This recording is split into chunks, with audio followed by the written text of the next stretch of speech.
Thanks for being with us. Albert Wynn, let me start with you. One of the issues that keeps coming up here as we talk about the Chicago way, we've learned and discovered that Tony Rezko is playing a very key role, and we talked about a lot about Tony Rezko prior to the election of Barack Obama. His name literally appears 170 times in the criminal complaint. And it's obvious that Tony Rezko played a big part in disclosing information about Blagojevich. Do you think that in any way is going to bring to light a deal that we have talked about often on this program, and that is Tony Rezko, the Obamas and the Rezkos buy adjacent properties the same day. Rezko pays full price, full asking price. The Obamas $300,000 below asking price. Not a short time thereafter, the Rezkos sell a portion of their land to the Obamas, which renders their lot unbuildable. Do you think this may come into play, considering that clearly Rezko's talking a lot?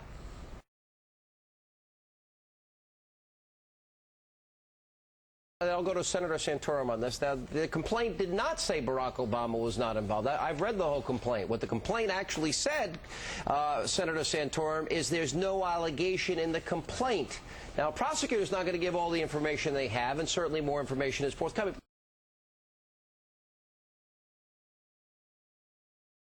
There's no evidence, by the way. I'm not suggesting he was, and I hope and pray he wasn't. But this land deal with Tony Rezko, who clearly is talking, if I'm Barack Obama, I don't want Tony Rezko's name brought up 170 times in a criminal complaint. Would you, Senator?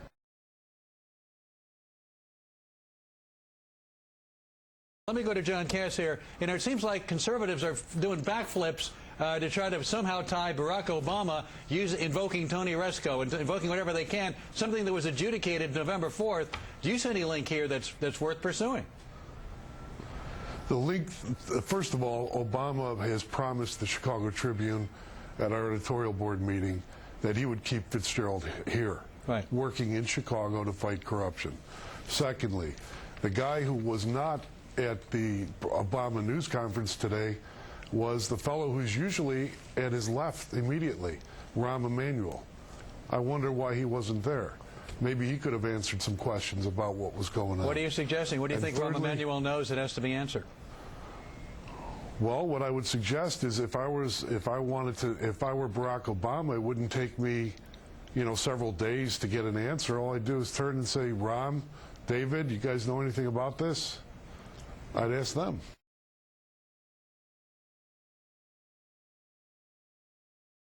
We now continue with former Pennsylvania Senator and Fox News contributor Rick Santorum, former Maryland Congressman Albert Wynn, and from the Chicago Tribune, John Kass. John, Kass, let me go to you on this. You know, Valerie Jarrett apparently is supposed to be Senate candidate #1. She wanted the job, was up for the job, and then as soon as it came out that there was a conference call and there was some discussion, she was pulled. She decided then to stay and work for Barack Obama. Doesn't that show, for example, that Barack Obama wanted no part of this, didn't want any taint, and didn't want the even hint of impropriety, and so she was out of that game as soon as it became apparent that there might have been a conflict? That's one way to argue it. I mean, that's one aspect of it. I think this kind of thing is usually dealt with on the staff level until it gets to the final day. The larger issue to me is that Obama is a creature of Chicago politics. The machine runs Chicago. So what do you say? He's saying it's corrupt? Axelrod and Rahm Emanuel are Daily guys from the Daily Group. I'm not saying he's corrupt. What I'm saying is there seems to be a willful attempt by some outside Chicago to sort of kind of not consider Obama as a Chicago political guy. But you keep saying like Chicago political guy, Chicago machine, and the name Obama as if you're trying to link Obama to old-style politics, and there's no evidence that he's part of that old-style machine-type politics. He worked for Blagojevich. He endorsed Todd Stroger, the machine boss for the county presidency. He endorsed Richard Daley, even though there were scandal after scandal after scandal costing hundreds of millions of dollars in Chicago, and people went to prison. Well, let me ask. No, I'm not condemning him. I'm not condemning him. This scandal that Blagojevich is involved in also involves Republicans. It's not just a Democrat. Now let me go to Albert Wynn.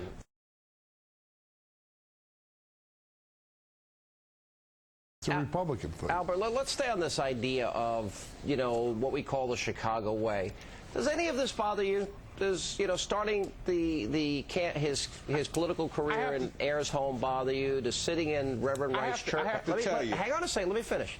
Does sitting in Reverend Wright's church bother you? Does having this unholy relationship with Tony Rezko, does any of this bother you?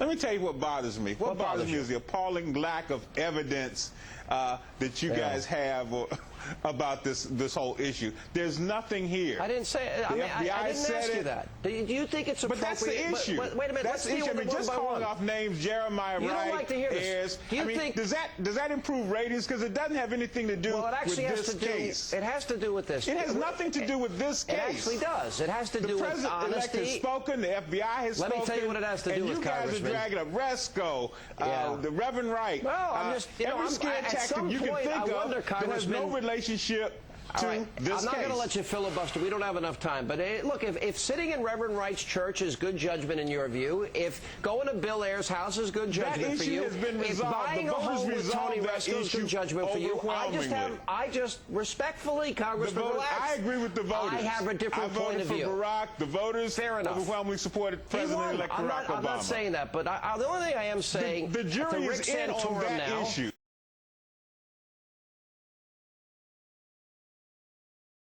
Senator Santorum, the only thing I'm saying here is it's, you know, Obama mania. Nobody wants to even question.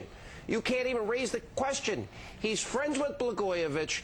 He's got an unholy relationship with a guy who's mentioned 170 times Rezko, singing like a bird.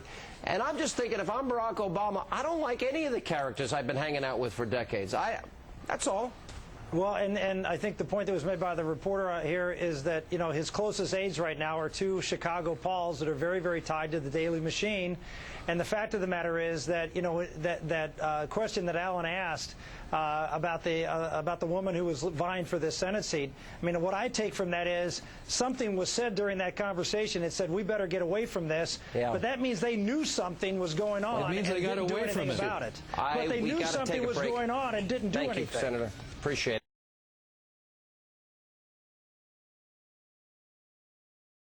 Bill, what is the political relationship, of any, between the governor of Illinois and President-elect Obama? They've actually, it's a fascinating question. They've actually kept each other at arm's length for a while and sort of been quasi-rivals. I mean, they've both been on their way up for a while.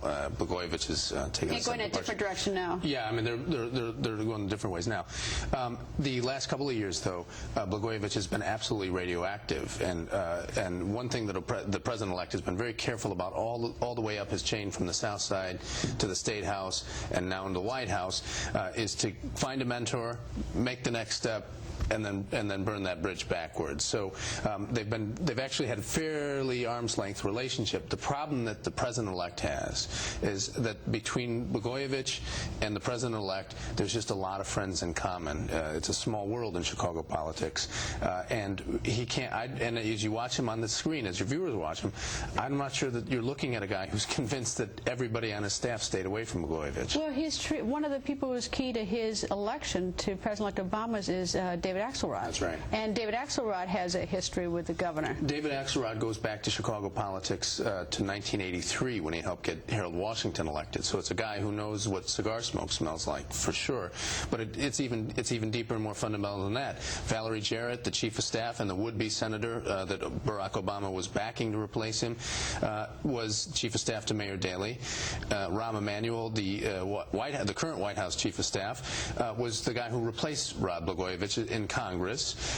So there's just all sorts of friends and relations. And Emil Jones, who's been the president of the Illinois Senate, who has been carrying water for Rod Blagojevich, was carrying water for Barack Obama for years before that. So there's just a lot of friends that they have in common. And you know, I think one of the reasons that we've seen the president-elect sort of slow to jump on this and denounce Blagojevich is he's not sure when the denouncing is going to end. Well, but